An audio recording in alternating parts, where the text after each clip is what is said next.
Amanda is with us in Oklahoma. Hi, Amanda. Welcome to the Dave Ramsey Show.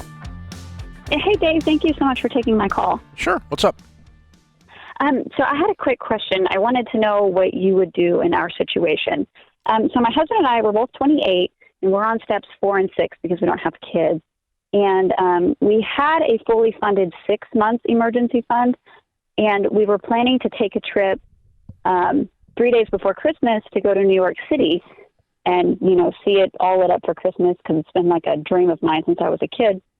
But this past week, we took about a $3,000 hit to our emergency fund, and we can still get our money back from what we've booked with New York City, which would be about $700. And we're wondering if we should cancel the trip and put it back into the fund or if we should go. What's your household income? Last year it was about 76, but my husband switched shifts, and so I'm thinking it's probably going to be 65 this year. Mm-hmm. And how's your budgeting going? It's going great. I mean, we've been following your stuff for 2 years now, and so we have our every dollar budget. We do it every month at the beginning of the month. We have been saving since August for this trip. You're saying we? Me and my husband. Yeah, I know. But you're saying we. He's really doing it with you?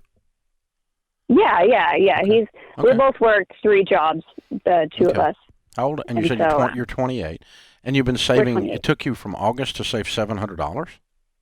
Well, on top of also saving for Christmas is when we started saving in August, and so we were doing budgeting for Christmas for gifts for our whole family. Yeah. And then New York City. So we were just throwing aside if you go to New York, how long will it take you to put the $3,000 back?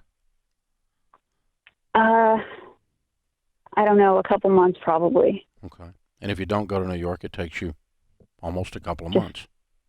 Yeah. We only so we'll be out $100 for a tour that we booked. Yeah, I'm not worried about that. I'm just trying to say. Yeah. The point is that canceling New York does not move the needle that much. Yeah. It doesn't help that much. It's not that big a move, okay, in the situation. The thing that is more important is the fact that the two of you are working together. You are actually living on a budget. You actually know where you are on the baby steps.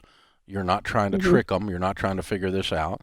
You had 3 to 6 months of expenses saved at 6 months. Now you have 3 months saved. Yeah. Right?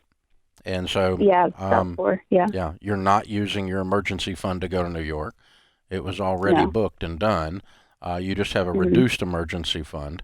So there's no indication anywhere in this entire conversation since you got on the phone with me that you're anything except disciplined and wise and careful and smart. And it's also even buttressed further by the fact that you even asked this question to start with. Yeah. So go to New York. Oh, man, that makes me so happy. Okay, thank you so much. That's what I would do. And the reason is that you're going to come home and you're going to put that money back, and everything in that, or you're not going to put that money back. You're going to put the emergency fund money back. And everything in this conversation tells me that you're going to do that in 2 months because you have been living your entire life correctly around this subject. You see what I'm saying? If you gave me one little hint that you were misbehaving, out of control, your spouse wasn't plugged in, you're trying to cheat some baby step because you're whining about your childhood dream to see New York, I would have said stay home. Yeah. You didn't give me any of that. This was a completely grown-up discussion here. I'm so proud of y'all. Very well done.